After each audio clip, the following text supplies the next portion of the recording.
Hello students, आज हम लेके आए हुए हैं यूनिट 4 क्वाड्रेटिक इक्वेशंस। बहुत डिमांड थी कि सर क्वाड्रेटिक पढ़ाइए, तो लेके आ गए हैं quadratic equations. Quadratic equations polynomials पढ़ने के बाद बहुत आसान हो जाती है। अगर आपने पॉलिनोमियल्स सही से नहीं पढ़ा तो पहले पॉलिनोमियल्स देखिए। यूनिट 2 पॉलिनोमियल्स आपको देखने पड़ेंगे। सारे प्लेलिस्ट बने हुए हैं NCERT class 9th and 10th में, आप मैथमेटिक्स में देख सकते हैं। वहाँ पे आप पॉलिनोमियल्स पढ़िए। फिर पॉलिनोमियल्स पढ़ने के बाद क्वाड्रेटिक इक्वेशन बिल्कुल आसान हो जाती है। क्वाड्रेटिक इक्वेशन और पॉलिनोमियल में बहुत थोड़ा सा डिफरेंस। आज हम लोग कॉन्सेप्ट टाइम में क्या पढ़ेंगे? What is quadratic equation, what is standard form of quadratic equation. चलिए शुरू करते हैं। तो quadratic equation in the variable x। वैसे क्वाड्रेटिक का मतलब होता है स्क्वायर शेप्ड,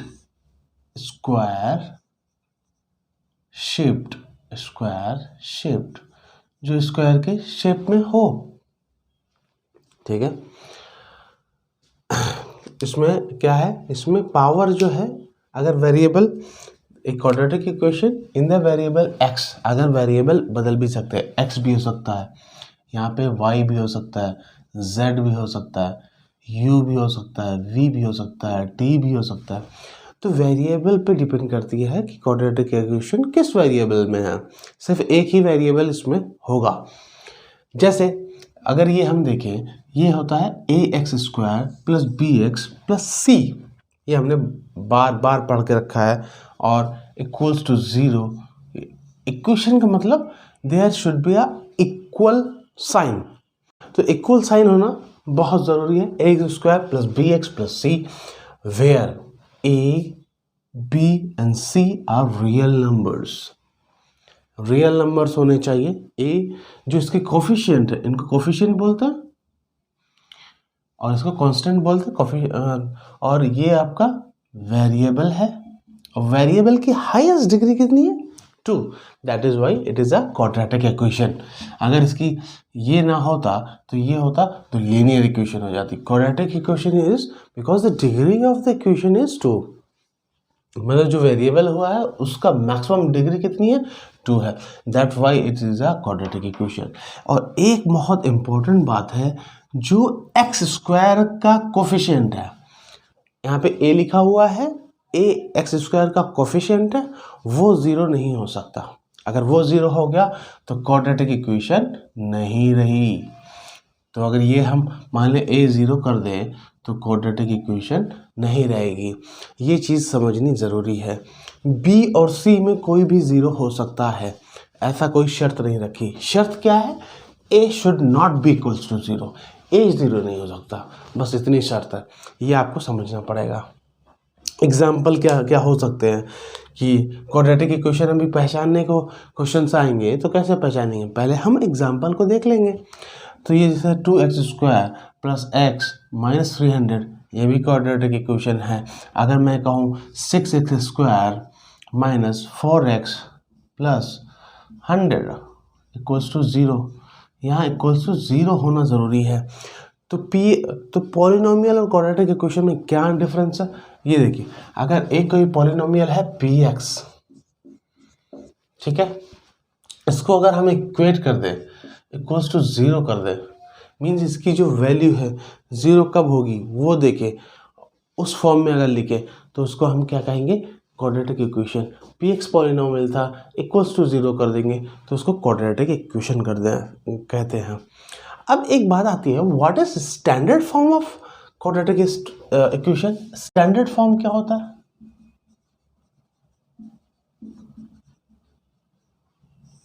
तो सीधा ये समझ लीजिए, सारे काम हमें स्टैंडर्ड फॉर्म से ही करने हैं। अगर यही इक्वेशन ऐसे लिखा हो, bx plus ax² plus c equals to 0, तो ये स्टैंडर्ड फॉर्म नहीं है। क्यों? क्योंकि जो उसकी पावर है x की, या कोई भी वेरिएबल है उसकी जो पावर है उसको आना चाहिए डिक्रीजिंग ऑर्डर में। मतलब रिप्रेजेंट जब हो वो डिक्रीजिंग ऑर्डर में आना चाहिए। अब डिक्रीजिंग ऑर्डर में यहाँ देखें, अगर हम इसको मिटा दें यहाँ पे सबसे पहले पावर x की कितनी है 2, यहाँ पे 1, यहाँ पे 0, तो ये डिक्रीजिंग ऑर्डर चल रहा है। लेकिन यहाँ पे थोड़ा उल्टा हो गया, यहाँ पे 1 है, फिर 2 आया, फिर 0 हो गया, x की पावर 0 हुआ। तो पावर्स ऑफ द वेरिएबल, तो इसको लिख लीजिए अगर सही रहेगा। स्टैंडर्ड फॉर्म क्या होती है, एक बार हम लोग इसकी डिफरेंशियल लिख लेते हैं। क्या डिफरेंशियल होती है, f in a quadratic equation, in a quadratic equation, the power of variable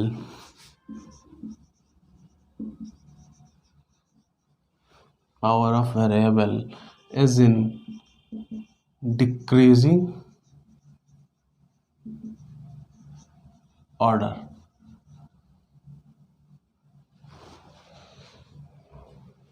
ठीक है, डिक्रीजिंग ऑर्डर मतलब कि अगर हमारा इस फॉर्म में है, इंक्रीजिंग में नहीं हो सकता, मेन चीज़ है डिक्रीजिंग। अगर हमारा ax² plus bx plus c है तो इसको हम स्टैंडर्ड फॉर्म कहेंगे। ठीक है, अगर ये ऐसे लिख दे कोई bx या उल्टा लिख दे इसको c plus bx plus ax², तो स्टैंडर्ड फॉर्म में नहीं है। This is in standard form. तो एक टर्म के बाद दूसरा टर्म आएगा तो उसकी पावर डिक्रीज होनी चाहिए, यहाँ पे इंक्रीज हो रही है, तो it is not an standard form. तो ये चीज़ आपको समझनी है। कोई भी हम क्वेश्चन करेंगे सबसे पहले उसको स्टैंडर्ड फॉर्म में हमें कन्वर्ट करना पड़ेगा, ये बिल्कुल क्लियर होना चाहिए। ठीक है, तो स्टैंडर्ड फॉर्म कुछ नहीं है, खाली हमारी जो वेरिएबल की पावर है वो डिक्रीजिंग में होनी चाहिए, बस इतना है, इतना समझ लिए बहुत है। ठीक है, अब आगे चलते हैं। तो अब हमें देखना है कि प्रैक्टिकली हमें क्वाड्रेटिक इक्वेशन कहाँ से मिलती हैं।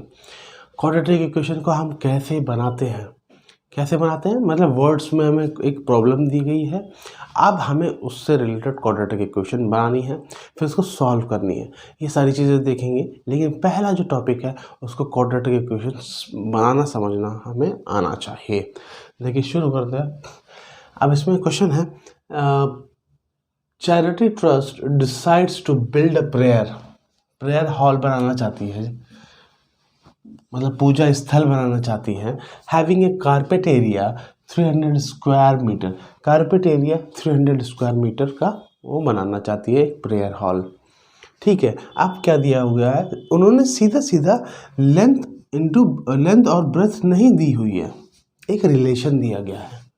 लेंथ और ब्रेथ दी गई होती तो हम सीधा एरिया रेक्टेंगुलर अगर है तो ऐसे हम निकाल लेते हैं, ये अगर L है तो ये ब्रेथ है, तो ये सीधा सॉल्व हो जाता। लेकिन हमें कुछ उसको लॉजिकल फॉर्म में दिया गया है।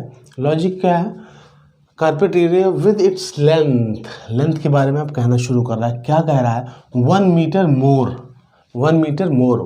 मोर किससे पता नहीं, देन, अब लिखा है देन ट्वाइस इट्स ब्रेथ, तो मतलब लेंथ और ब्रेथ का एक रिलेशन बता रहा है। तो जब भी जहाँ पर रिलेशन बताए वहाँ पे बहुत ध्यान से देखिए, ध्यान से क्या देखना है कि लेंथ को बता रहा है ब्रेथ के ट्वाइस से एक ज़्यादा, तो हमें क्या मानना पड़ेगा, तो छोटी क्वांटिटी कौन सी हुई, ब्रेथ छोटी क्वांटिटी हुई, तो कोशिश यही करें कि जो छोटी क्वांटिटी है उसको ही हम लेट कर लें। Let the breadth of the hall be equals to x meters।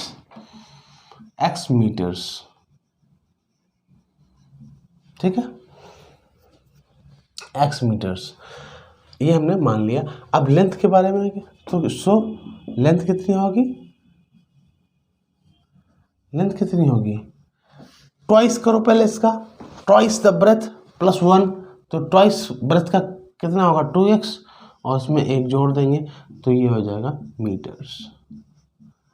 अब हमें एरिया का फार्मूला पता है, एरिया हमें ये दिया गया है, L इंटू बी हमें पता है, L इंटू बी होना चाहिए 300। ना हमें L पता है ना हमें B पता है, दोनों हमें चीज़ें पता नहीं है, बस एक रिलेशन पता है। रिलेशन हमें L हमें पता चल गया 2x + 1 और ये x है इक्वल्स टू 300। ठीक है, तो इसको अगर हम सॉल्व करेंगे, पहले टर्म को x से मल्टीप्लाई करेंगे तो आ जाएगा 2x², 1 को x से करेंगे प्लस x इक्वल्स टू 300। अब ये क्या है, ये क्वाड्रेटिक इक्वेशन कब तक नहीं बनेगी, जब तक राइट हैंड साइड में 0 ना आ जाए। तो हमें क्वाड्रेटिक इक्वेशन बनाने के लिए इसको इधर लाना पड़ेगा, प्लस x माइनस 300। ठीक है, तो इस तरह से हमें इक्वेशन बनती है। अब क्या है, हम x को यहाँ पे जब भी पाएंगे, x को पा लेंगे तो हमें ब्रेथ पता चल जाएगी, उससे हम लेंथ पता कर लेंगे। ठीक है, तो ये बहुत ही सिंपल चीज़ें हैं। तो इसमें सबसे पहले हमें क्वाड्रेटिक इक्वेशन बनाना आना चाहिए। वर्ड से लेके वर्ड्स प्रॉब्लम दी गई है, उससे अगर आप सही क्वाड्रेटिक इक्वेशन बना ले जाएंगे तो सही सोल्यूशन तक पहुंचेंगे। अगर आपने क्वाड्रेटिक इक्वेशन ही गलत बना दी तो आप सोल्यूशन तक कभी नहीं पहुंचेंगे। तो ठीक है, अब इसके बाद हम लोग डिस्कस करेंगे how to form a equation. तो आज के लिए इतना ही। Thank you, have a nice day.